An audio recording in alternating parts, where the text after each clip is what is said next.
Et effectivement, nous allons maintenant retrouver notre petit poussé du jour, celle qui parsème son parcours de petits cailloux blancs pour la guider dans son chemin d'intrapreneur. Sophie, est-ce que tu peux nous parler de ton passage à l'action dans le cadre de Manahara? Yes, absolument. Merci beaucoup pour l'invitation. Je suis ravie d'échanger aujourd'hui avec vous. Alors, c'est un peu particulier pour moi parce que d'habitude, j'aime bien les choses interactives et puis les questions en live. Donc là, parler pendant 20 minutes, je pense que je vais faire plus court pour qu'on puisse avoir des questions après et puis échanger un petit peu sur ce qui vous intéresse. Mais merci beaucoup pour l'invitation. Ça fait un petit moment que je n'ai pas raconté tout ça et donc j'ai un peu la pression, surtout après une entrée en matière avec la citation de Nelson Mandela. J'avoue que là, on y va. Alors, moi, c'est Sophie. Ça fait bientôt 13 ans que je travaille pour Noroto. J'ai fait un parcours de 10 ans en contrôle de gestion. En fait, j'ai intégré Noroto à la fin de mes études. Et puis en fait, ce qui a déclenché mon envie de changer, c'est d'abord, j'ai eu ma fille, qui a 8 ans aujourd'hui. Donc, quand je suis revenue au travail après avoir eu mon enfant, j'avoue que j'ai eu une petite baisse de morale la première fois en me disant bon, derrière tes fichiers Excel, à quoi tu sers, qu'est-ce que tu fais? Et puis finalement, ça a repris assez vite et je me suis éclatée dans ma mission. J'ai eu beaucoup de relations avec l'international, à devoir expliquer ce que je faisais, etc. Et donc, ça a été une période plutôt fantastique. Et ensuite, j'ai fait mon deuxième enfant. Et là, quand je suis revenue, j'avais déjà une petite perte de sens à un moment donné dans mon travail. Et quand je suis revenue, finalement, je me suis dit, ben, tu ne peux pas continuer comme ça. C'est pas possible. Les fichiers Excel, ça ne te parle plus. Il faut que tu fasses autre chose. Et donc, ce qui a causé tout ça, c'est aussi le fait que dans mon entreprise, il y avait un tas de choses qui étaient en train de bouger. J'ai eu la chance qu'on ait une conférence organisée par la Fondation Noroto sur l'intrapreneuriat. Et moi, je faisais le MOOC de Ticket for Change à ce moment-là parce que j'avais vraiment envie d'entreprendre et d'avoir de l'impact. Depuis toute petite, il y a une question de justice sociale qui me taraude beaucoup. Et donc, voilà, j'avais cette envie d'entreprendre, d'avoir de l'impact. Et du coup, je suis en conférence. Excusez-moi, les aléas du bureau. On se retrouve et donc, voilà, je reprends. Voilà, donc je voulais avoir de l'impact et ça à travers mon travail finalement. Je n'avais pas juste envie d'être le week-end dans une association. Je voulais vraiment que mon travail puisse servir à quelque chose, raconter à mes enfants ce que je faisais, qu'ils en soient fiers finalement et dire en quoi je contribue à un monde meilleur pour eux et qu'est-ce qu'au quotidien je fais pour faire en sorte qu'eux soient fiers de moi et qu'ils se disent bah oui, ma mère, elle change le monde. Parce que finalement, ce que je veux au fond, c'est un peu ça, c'est essayer d'apporter ma pierre à l'édifice. Donc, quand je suis revenue au travail, je suis allée voir mon DAF à qui j'ai dit, ben voilà, je veux mettre du sens dans mon travail, je veux faire quelque chose pour Noroto parce que j'avais envie d'entreprendre. Quand j'ai suivi le MOOC Ticket for Change, on nous dit, si vous êtes dans une grande entreprise, regardez pour intraprendre parce que ça peut démultiplier votre impact. Et moi, ce qui me motive, c'est vraiment ça, c'est l'impact que je vais avoir. Donc, je me suis dit, bah, je vais oser, je vais aller le voir et puis je vais aller lui proposer de développer un projet impact. Il m'a dit, OK, c'est très bien, bah, va voir le DG pour voir s'il est d'accord avec ça. Et donc, je suis allée voir le DG. Et puis, c'est comme ça que petit à petit est né Manahara.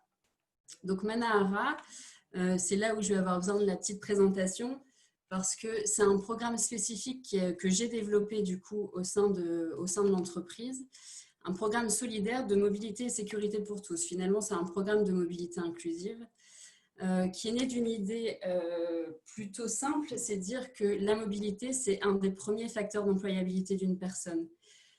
Si on regarde aujourd'hui les personnes qui ont abandonné leur travail ou leur formation à cause de la mobilité, il y a 50% des personnes qui ont déjà refusé un emploi ou une formation quand ils étaient en insertion ou 28 personnes qui ont abandonné carrément à cause de problèmes de mobilité. Nous, chez Noroto, on est un acteur de la mobilité. On fait partie de Mobilivia, qui est un groupe acteur autour de la mobilité. Donc, je me suis dit, c'est pas possible que nous, à l'intérieur de notre entreprise, on n'arrive pas à faire quelque chose pour contribuer à résoudre ce problème-là. Il y a un tas de choses qui existent déjà, des garages solidaires par exemple, mais qui, au fur et à mesure des années, ont tendance à fermer. Moi, j'ai un profil très contrôleur de gestion, donc la rentabilité, la pérennité d'un projet, ça me parle beaucoup. Et donc, je me suis dit, comment nous, au sein de notre entreprise, on peut contribuer à faire ça. Donc, le but de Manahara, c'est de rendre les déplacements du quotidien plus sûrs et accessibles à tous.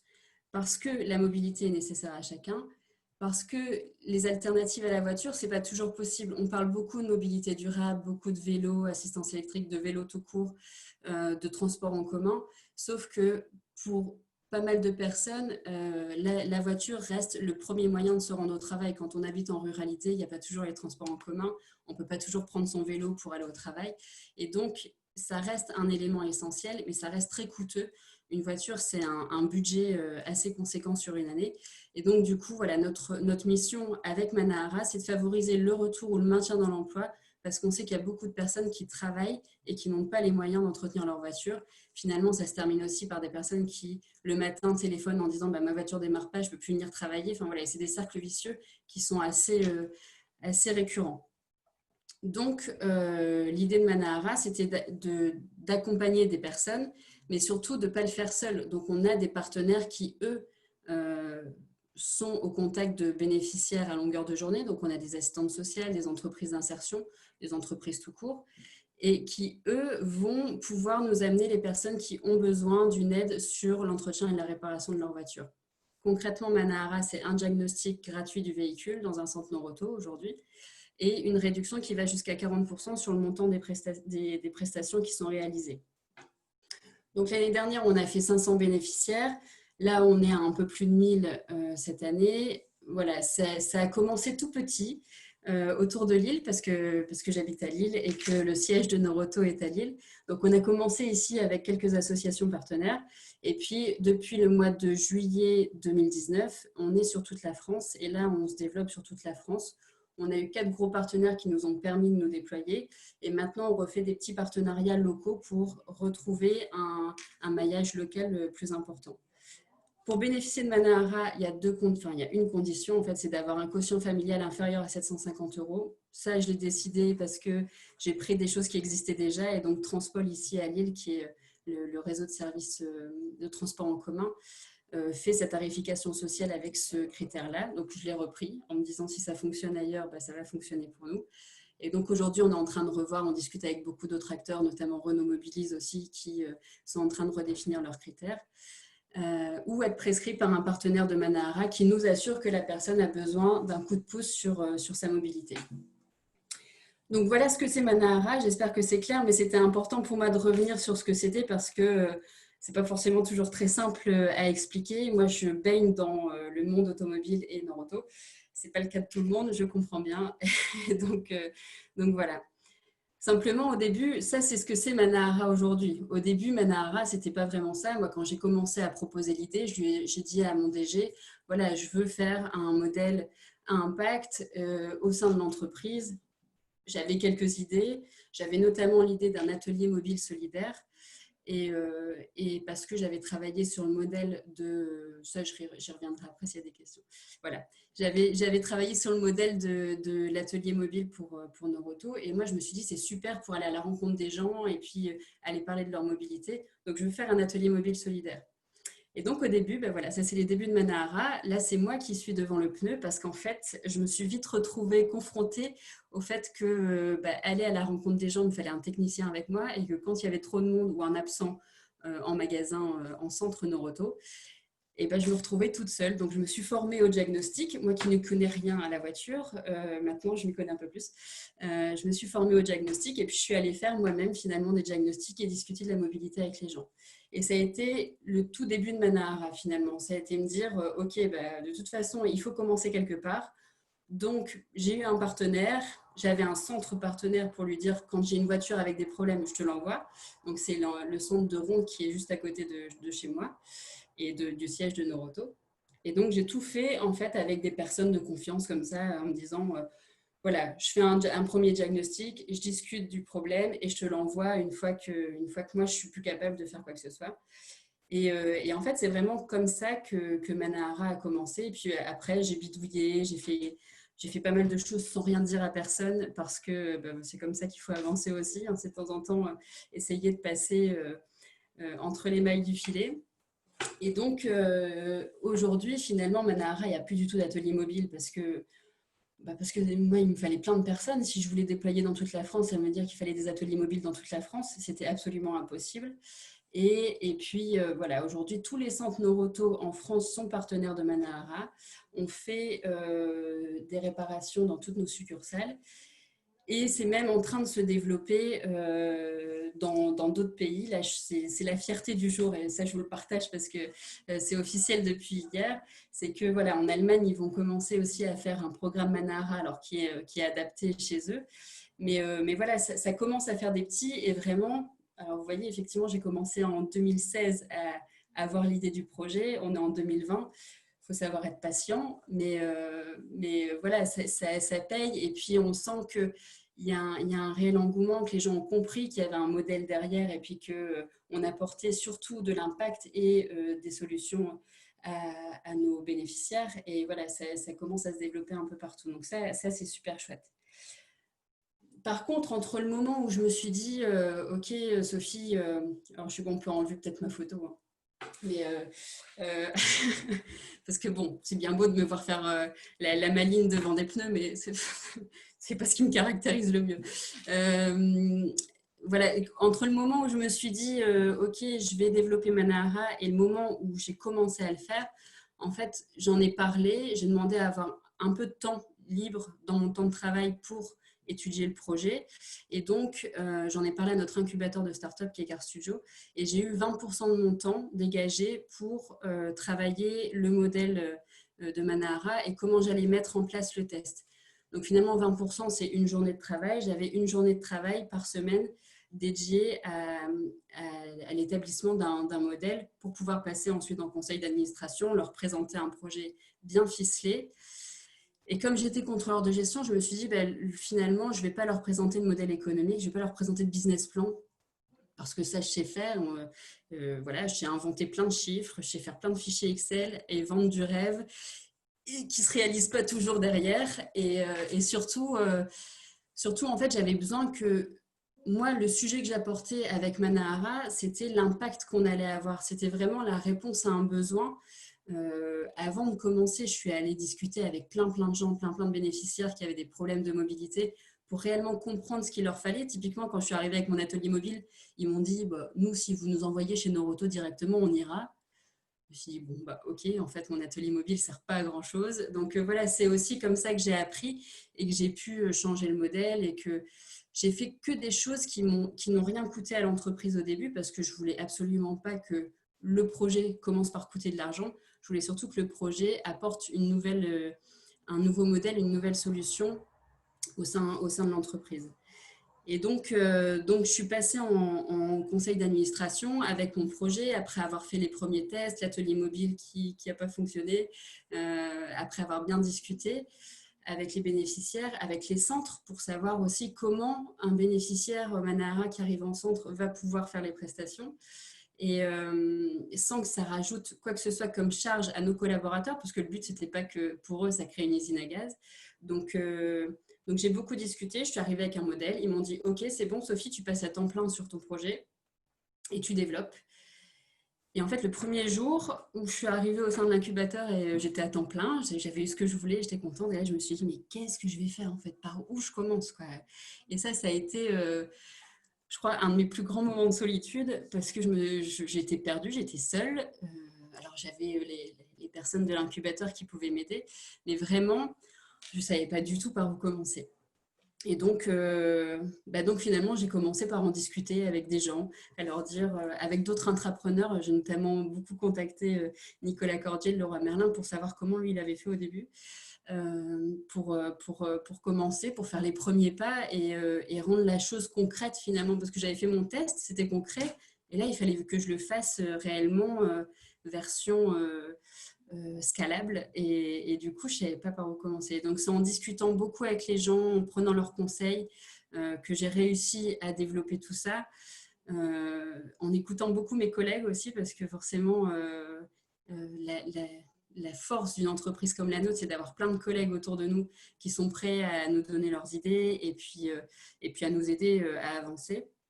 Et donc du coup, voilà, c'est toutes ces petites choses-là qui, mises bout à bout, avec un peu d'impertinence et un peu, je pense, de temps en temps d'inconscience que j'ai réussi à commencer à développer le projet.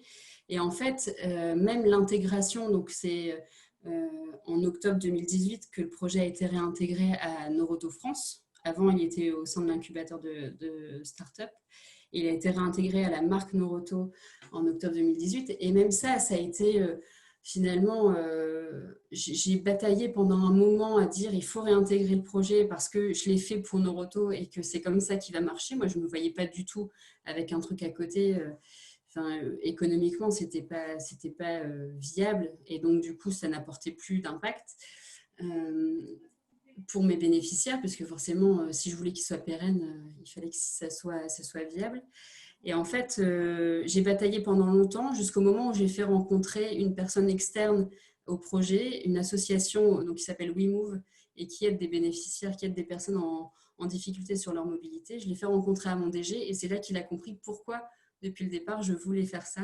Et donc, c'est vraiment voilà, en me servant d'autres personnes autour d'un déjeuner, autour d'une réunion, en ayant leur point de vue à eux et pas que le mien, parce qu'au bout d'un moment, on s'essouffle aussi à répéter toujours la même chose. Que j'ai réussi à développer le projet et à faire en sorte qu'aujourd'hui, ce soit totalement intégré. C'est plus tout à fait mon projet parce que j'ai quelqu'un qui travaille avec moi pour la partie prise en charge des bénéficiaires. Donc ça aussi, c'est quelque chose qu'il faut lâcher au fur et à mesure. Pas forcément toujours évident. Et donc, j'ai Hugo qui travaille avec moi à mi-temps sur le projet pour prendre en charge les bénéficiaires. Parce qu'un bénéficiaire qui passe par Manahara, c'est un contact avec Hugo de A à Z par téléphone pour le conseiller, pour l'aider sur sa partie mobilité. Et aujourd'hui, comme c'est intégré à l'enseigne directement, c'est aussi l'enseigne qui prend les décisions sur le développement de Manahara. Donc voilà, au fur et à mesure, il m'a fallu du temps aussi, parce que c'était un peu mon bébé, le projet. Il m'a fallu du temps pour lâcher prise. Alors même si j'exprime toujours mes convictions sur le sujet, j'apprends à faire en sorte qu'il puisse se voler de ses propres ailes. Donc voilà, en gros, le projet Manahara, comment je l'ai fait. Je ne sais pas si j'ai oublié quelque chose ou s'il y a quelque chose qu'il fallait que je rajoute, mais peut-être que vous avez des questions. Et donc, Merci beaucoup. Merci beaucoup, Sophie. En effet, je te confirme, il y a des questions. Il y en a même déjà beaucoup.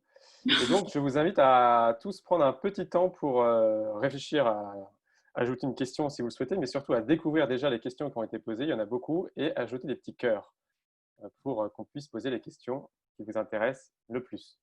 Voilà, je vous laisse une petite minute pour regarder les questions, voter pour vos questions. Et puis, Sophie, je te laisse le temps de souffler aussi. merci.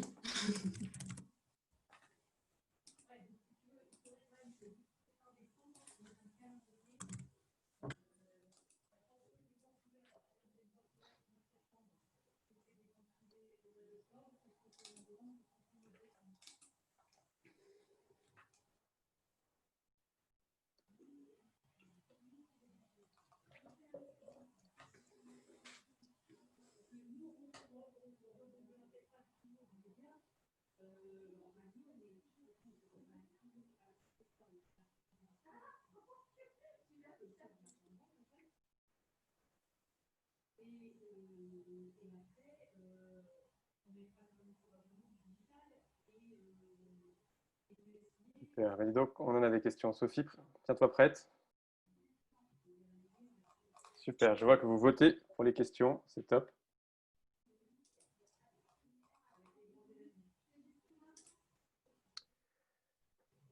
On va donc y aller. Je vais m'offrir la liberté de ne pas respecter l'ordre des votes pour te poser une première petite question facile. Qu'est-ce que ça veut dire Manahara? Je l'ai vu cette question. Oui, c'est vrai ça.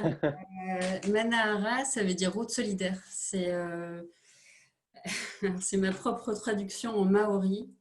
de route solidaire. Et en fait, à la base, c'était un nom de code du projet parce que voilà, il me fallait un nom. Je voulais pas que ce soit un nom stigmatisant. Je voulais pas les mécanos du cœur ou quelque chose comme ça. Parce qu'en discutant avec mes bénéficiaires aussi, il y a eu beaucoup de sujets autour de la stigmatisation qu'ont fait des personnes qui ont des difficultés, notamment leur difficulté à aller dans des épiceries solidaires parce que c'est dans leur quartier, etc. Et donc, je voulais pas quelque chose de stigmatisant. Et finalement, c'est resté. J'ai un de mes collègues qui m'a fait un beau logo et j'ai trouvé ça top de le garder. Très bien. Agile. Alors, cette fois-ci, je respecte l'ordre de vos votes quand même. Un petit peu de respect pour la démocratie. Si c'était à refaire, que ferais-tu différemment, Sophie?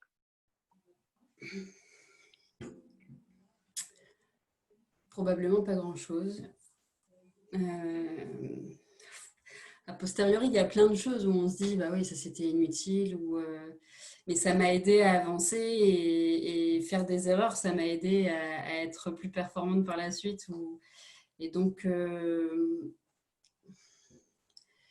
non, je ne ferai pas grand-chose différemment. Peut-être pas être trop seule au début, parce que je pense que ça, forcément, c'est la solitude qu'on peut connaître au début n'est pas forcément toujours très positive.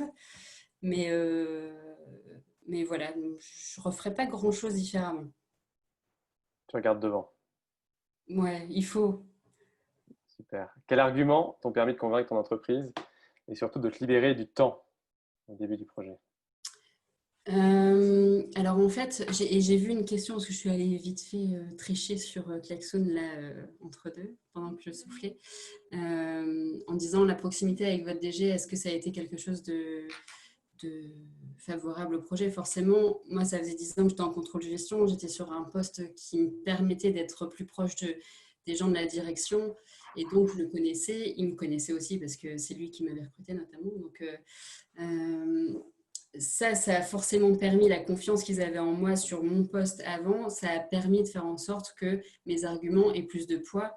Le fait que je sois contrôleur de gestion et que je veuille monter un projet à impact social, le social et le business, on sait que c'est compliqué à rassembler dans une même phrase pour des dirigeants quand ils ne connaissent pas trop ce que c'est. Le fait que je sois contrôleur de gestion, ils se sont dit, elle ne va pas complètement faire un truc fou, quoi. Donc je pense qu'il y a plein d'arguments que moi, je n'ai pas eu à mettre en avant, qui étaient inconscients de l'ordre de ce que j'avais vécu avant dans l'entreprise. Et ensuite, les arguments, de toute façon, c'est aussi une situation dans laquelle j'étais, c'est que moi, je ne m'y retrouvais plus dans mon poste. Mon DAF, ça se passait bien avec lui, mais il sentait que je commençais à être un peu aigrie. Il y a rien de pire, je pense, qu'un employé un peu aigri par son travail. Et donc, il s'est dit, voilà, il faut aussi que je l'aide à faire autre chose. Et peut-être que le fait de se débarrasser de moi, c'était un bon point pour lui aussi. C'est pas... Mais voilà, après, je ne sais même plus trop comment j'ai argumenté pour avoir 20% de mon temps, quoi. C'est assez naturel.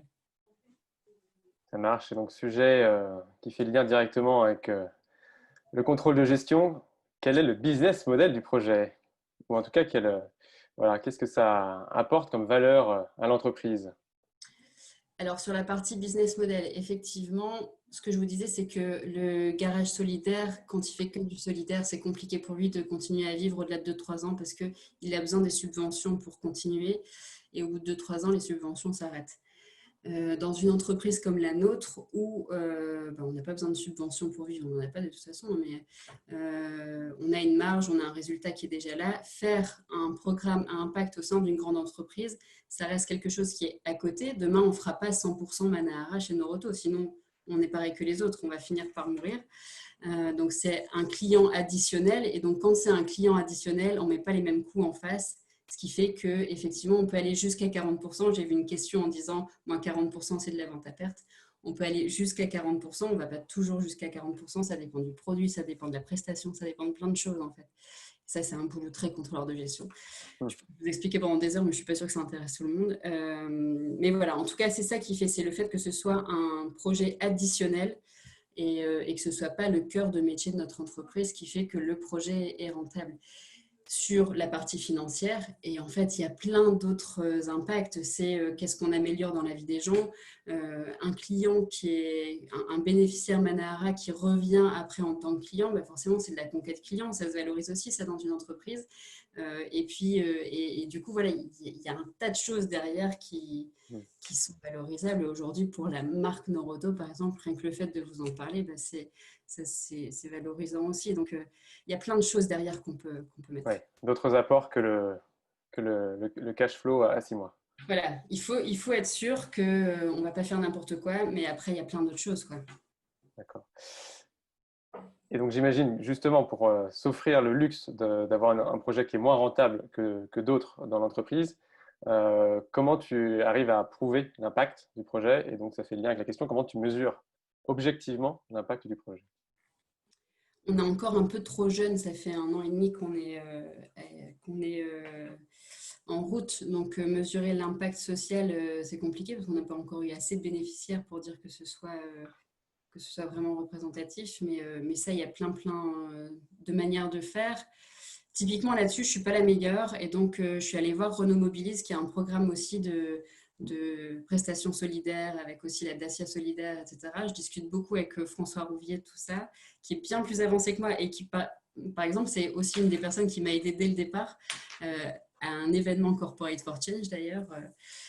C'est là que je l'ai rencontré et qu'on a discuté du projet. Et puis là, aujourd'hui, c'est lui qui m'aide à savoir comment lui mesure son impact social pour pouvoir moi aussi avoir des billes. En fait, François Rouvier, il m'a permis de passer un tas d'étapes plus facilement aussi parce que lui était déjà passé par là. Et la mesure de l'impact social, ben, ça va être fortement inspiré ou si ce n'est fait avec Renault Mobilise. Donc, Très bien. voilà. Et Avec l'écosystème, y compris les potentiels concurrents. C'est de nos bénéficiaires qu'on va mesurer l'impact qu'on a eu auprès d'eux. Et après, on pourrait mesurer l'impact pour nos partenaires dans leur offre de services auprès des bénéficiaires. Enfin, il y a un tas d'impacts à mesurer, en fait. Ça marche. Merci. Encore une question financière qui fait peut-être le lien avec la question posée précédemment. Comment tu as financé l'idée d'intrapreneuriat au démarrage? Comment tu as trouvé le budget? J'avais pas de budget. J'avais absolument zéro. Si ce n'est mon salaire qui était payé par l'entreprise, donc au départ 20%, puis après à temps plein. Donc c'est la seule chose que j'ai vraiment négociée. Le reste, je l'ai fait sans que ça coûte quoi que ce soit. Donc voilà, effectivement, quand on veut soi-même développer son idée, aller demander du budget à l'entreprise, c'est compliqué. Enfin, en tout cas, moi, je trouve ça un peu compliqué, notamment pour les premiers pas. Après, par la suite, ça peut arriver une fois qu'on a bien convaincu. Mais moi, au début, en plus, ma première idée, c'était de dire je fais une innovation sociale et donc je ne veux pas, parce que je suis dans une grande entreprise qui a de l'argent, demander un budget pour développer un truc. Enfin, je trouvais que ce n'était pas très cohérent, donc je l'ai fait sans budget, à part mon temps de travail. Il y avait une autre question dedans? Oui, c'était voilà, comment tu finances ton projet, voilà, sachant qu'on est dans une entreprise non philanthropique. Ouais. Donc, je crois Et qu'il y a... aujourd'hui, en fait, moi, quand je l'ai fait, il n'y avait pas du tout de programme d'intrapreneuriat. Ça n'existait pas trop, les entrepreneurs. Maintenant, dans nos grosses boîtes, nous, on a un programme d'intrapreneuriat qui est né depuis 2 ans maintenant. Et puis, et donc, eux, dans les programmes d'intrapreneuriat, ils ont des budgets alloués au projet ou à ce qu'ils font. Donc, c'est peut-être plus facile maintenant. Est-ce que tu peux nous dire un petit mot justement sur l'incubateur de start-up? Une précision sur interne à l'entreprise ou externe? On a besoin d'en savoir plus. L'incubateur de start-up, il est interne à l'entreprise. À la base, c'était des start-up externes qu'on incubait chez nous. Aujourd'hui, il y a aussi des projets d'entrepreneuriat qui sont incubés et puis après, on voit si les projets se développent ou pas, en interne, en externe ou s'ils s'arrêtent.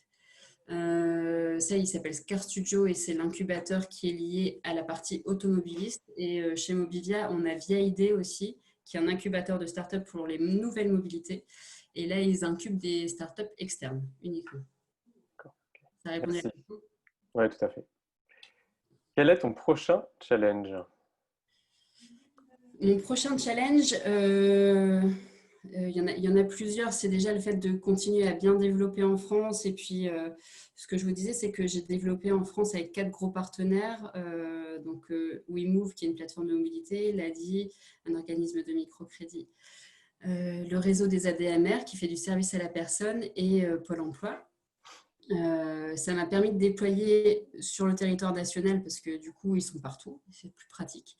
Là, l'enjeu, c'est de relocaliser et de refaire des plus petits partenariats autour des centres Noroto pour avoir plus de proximité entre le partenaire et le centre.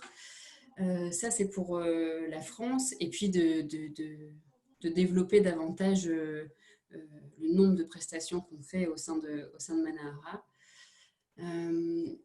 Et l'autre enjeu, c'est de contribuer à aider les autres pays à développer leur propre Manahara, parce que je trouve ça fou en fait qu'il y ait d'autres pays là qui s'y mettent. Et j'adore voir quelles sont les spécificités culturelles, comment ça se passe dans notre pays, est-ce qu'ils ont le même fonctionnement et comment ils voient les choses, parce que la manière dont eux voient le projet me fait aussi grandir sur mon propre projet, par exemple sur la manière dont ils vont mettre la partie coût, etc. En Allemagne, par exemple, ils ont tout de suite mis 4 personnes, pas à temps plein, mais 4 personnes sur le projet pour faire l'informatique, pour faire le marketing, etc. Enfin, voilà, donc j'apprends plein de choses en faisant ça. Mes prochains. Et de continuer à côté de ça, aujourd'hui, je fais partie de l'équipe développement durable de Noroto, Midas, etc. Et donc, c'est aussi de continuer à apporter toute cette partie-là, toutes mes convictions au service du développement durable. Merci. On sait que la vie d'un intrapreneur n'est pas un long fleuve tranquille. Donc, il y a une question qui nous est chère au sein de l'équipe. Quelle a été ta plus grosse galère? Ma plus grosse galère, ça a été le jour où... c'est pas le jour où j'ai pris la photo parce que là, je l'ai déjà rodé. Mais le jour où je devais partir avec l'atelier mobile, qui était assez costaud, et où j'attendais le technicien pour m'aider, et où il m'a appelé un quart d'heure avant de partir en me disant qu'il ne pouvait pas se libérer parce qu'il y avait un absent dans son centre et que du coup, il n'y avait pas moyen de partir. Et donc, moi, j'ai dû me former en catastrophe au diagnostic dans le centre Villeneuve-d'Ascq, qui est juste à côté d'ici, pour savoir discuter un minimum de la voiture des personnes qui étaient en face de moi, parce que je voulais absolument pas les décevoir et absolument être au rendez-vous. Et j'avoue que ce jour-là, j'ai cru vraiment que c'était la fin pour moi, parce que là, on se rend compte que finalement, ce qu'on imagine et ce qu'on vit vraiment, c'est pas du tout la même chose, quoi. Donc, voilà. C'est aussi pour ça que compter sur les autres, ça m'a aussi appris qu'il fallait aussi savoir compter sur soi et donc réagir assez rapidement. Mais ouais, ça a été ma plus grosse galère, je pense. Il y en a eu pas mal d'autres. Hein. On a envie de toutes les entendre. Qu'est-ce qui t'a permis, ça c'est une question qui revient beaucoup quand même, je pense qu'il y en a qui doivent se retrouver dans cette situation parmi les participants de l'Odyssée Online. Qu'est-ce qui t'a permis vraiment de mobiliser en interne, pas simplement de parler de ton projet, mais vraiment d'engager des collègues, de les mobiliser autour de ton projet? Au fond, qu'est-ce qui fait, et ça c'est quelque chose que tu évoquais aussi plusieurs fois, qu'est-ce qui fait que voilà, ce projet-là, c'est pas juste Sophie Ménez, c'est un ensemble de contributeurs engagés? En fait, je pense qu'avant tout, déjà pour mobiliser les premières personnes, ça a été le fait que j'ai plein de convictions. En fait, c'est vraiment un projet de conviction, un projet qui me tient aux tripes et que j'incarne totalement. Et donc, quand j'en parle, je peux en parler des heures et pas m'arrêter. Et donc, les gens qui s'y retrouvent un petit peu, naturellement, me disent et comment je peux t'aider? Qu'est-ce que je peux faire? Et ça, c'est canon, en fait, parce qu'on a toujours peur de demander aux gens de nous aider. Donc, quand ça vient d'eux, c'est bonheur. Et donc, et après, en fait, toutes ces convictions-là, elles sont portées par plein d'autres personnes. Chez nous, par exemple, la valeur partage chez Noroto, c'est quelque chose qui est fort, qui est vécu par plein de collaborateurs en centre. Quand je vais en centre et qu'ils sont hyper contents de faire du Manahara alors qu'ils ont eu une voiture sur laquelle ils ont passé la journée parce qu'elle était dans un état lamentable, j'y vais toujours à tâtons en me disant je vais me faire tuer. Et puis finalement, ils me disent mais c'est super parce que vraiment, ça donne du sens à notre travail. On ne laisse pas les gens au bord de la route. Et donc, voilà. Et en fait, c'est au fur et à mesure, les gens qui en parlent, je pense que voilà, moi je suis une petite pierre à l'édifice et c'est la beauté d'entendre les autres en parler qui est top, quoi. Mais au début, en interne, j'étais assez silencieuse quand même, hein. J'osais pas trop en parler non plus parce que c'est un projet qu'on n'a pas l'habitude de voir dans une entreprise comme la nôtre. Donc voilà. Et c'est Ouais. grâce à quelques collègues aussi que j'ai pu me dérider et commencer à en parler et prendre confiance en moi. Ouais. Ouais. Et justement, est-ce que tu as le sentiment que ce que tu as initié, ça a pu faire bouger les cultures de l'entreprise? Est-ce qu'il y a d'autres projets d'entrepreneuriat aujourd'hui chez Noroto? Mm. Euh, Je pense pas avoir fait bouger la culture de l'entreprise. Ce serait un peu prétentieux de dire ça. Pas du tout. Quand je suis allée voir mon DG, par exemple, pour lui parler du fait de mettre du sens au cœur du business, c'est quelqu'un c'est Patrick Desnains, qui est totalement en phase avec avec cette phrase-là, enfin cette chose-là, et avec le fait que l'homme doit être au centre de ce qu'on fait. Donc, et des gens comme ça, en fait, au sein de Noroto, on a une culture d'entreprise familiale avec des gens très proches les uns des autres. Donc, j'ai pas métamorphosé la culture, j'ai juste osé à un moment donné aller plus loin que ce qu'on fait aujourd'hui, enfin que ce qu'on faisait jusqu'à aujourd'hui. Et donc, j'ai pas métamorphosé la culture. Peut-être qu'effectivement, ça a permis aussi d'initier l'idée qu'il y a des choses qui pouvaient être initiées par nos propres collaborateurs et les programmes d'entrepreneuriat sont la résultante de ça en disant proposez vos idées et puis nous, on les juge, parce qu'il y a quand même un jury, et on prend celle qui nous intéresse le plus. Peut-être que si moi j'avais dû passer par un programme d'intrapreneuriat, j'aurais pas été sélectionnée. J'ai eu la chance qu'il n'y en avait pas. Et donc d'oser voilà, d'oser passer quelques barrières comme ça sans demander la permission. Mais, et après, des gens par contre qui ont envie de bouger, de plus en plus les gens ont envie de bouger, ont envie de changer les choses, ont envie de, de faire des choses responsables, de faire en sorte que voilà, on soit dans des entreprises qui incarnent nos valeurs aussi.